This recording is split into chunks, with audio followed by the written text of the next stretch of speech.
along the bust without adding a dart to this embellished wedding dress. Let's take a look. Okay, so from the fitting you can see that we've pinned out this little bit that's flaring out along the side of the breast on this dress. And we want to basically cinch that and kind of shrink it in without adding a dart, because we've got all of this beading and embroidery that we don't want to mess with. So we just wanted to get it to curve along her body better. So we're going to mark where that pin is with our blue water-soluble marker on either side, and then we're going to take that pin out. So now we know exactly how much we're trying to get rid of, and we're going to measure that. And that is just about 3/4 of an inch.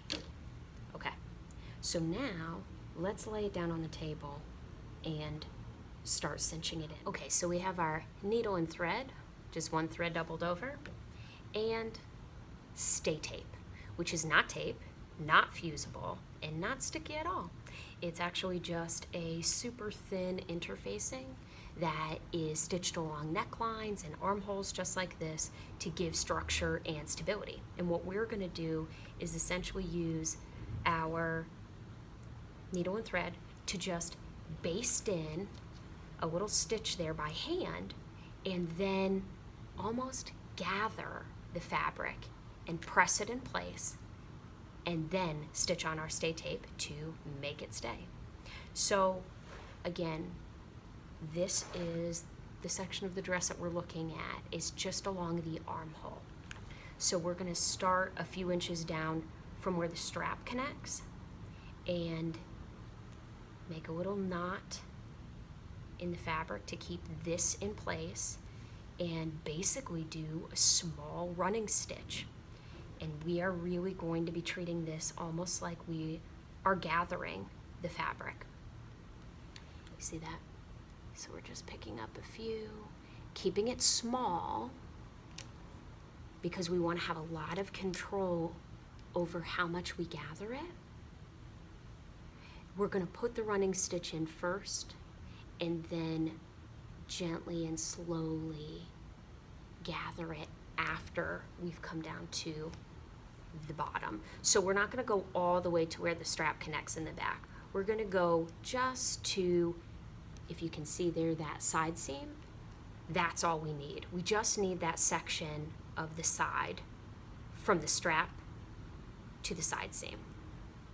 And we're putting this stitch very close to the edge of the dress because we do not want that gathering to be obvious. You'll see what I mean, but getting that stitch very close, like within 1/8 of an inch of the side, is important.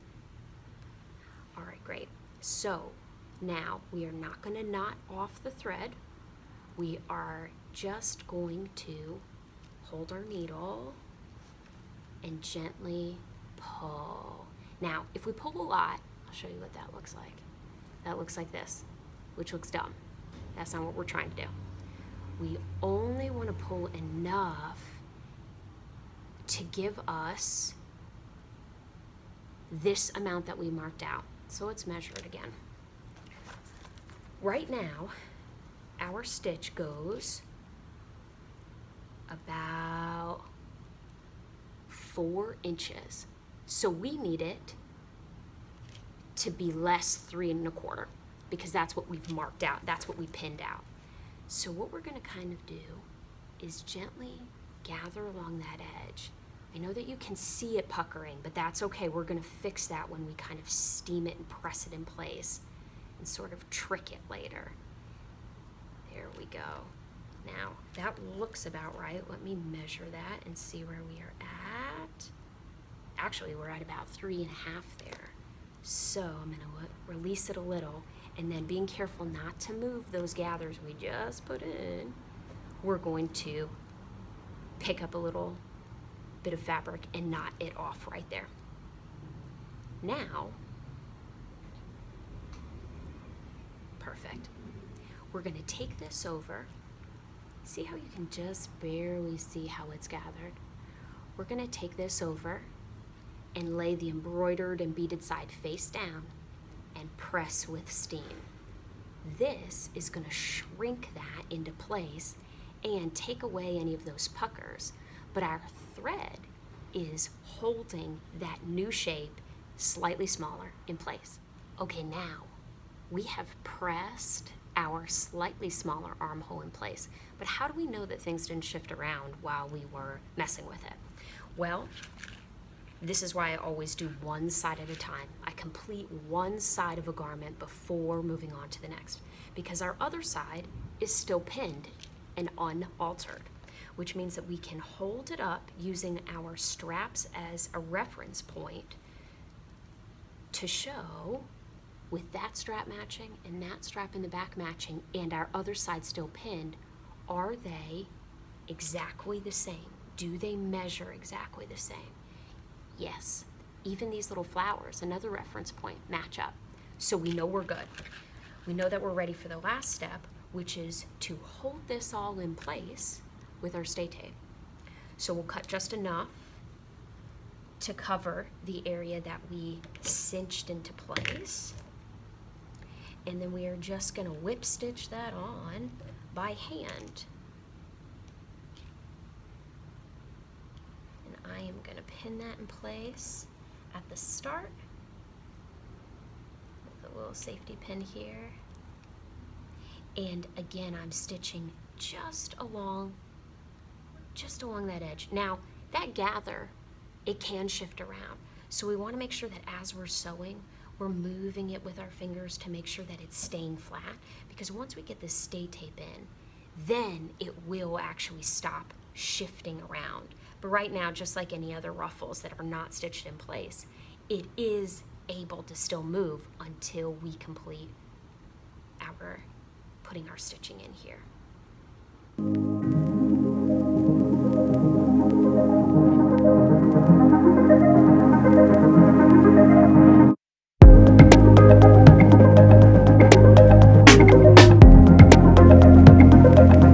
See how you can just barely see the little bit of gather here?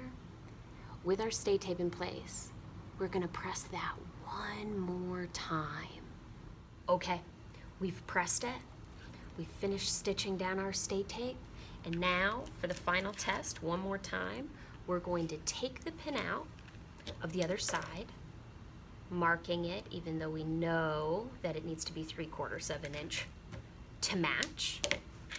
So now we've got our extended side that we haven't altered and our new altered side, and we're gonna again match up the strap in the front and the strap at the back and see how far off we are. Do you see? You see how this one ends right there and that one ends right there?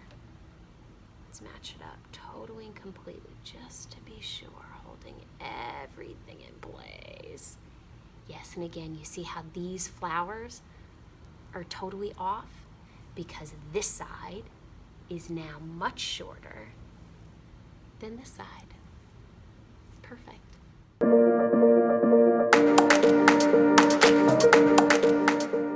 I love this alteration because it really is one of those magical alterations. Being able to shift around the body without adding darts and unnecessary seams is probably the biggest challenge as a tailor, but also my favorite part.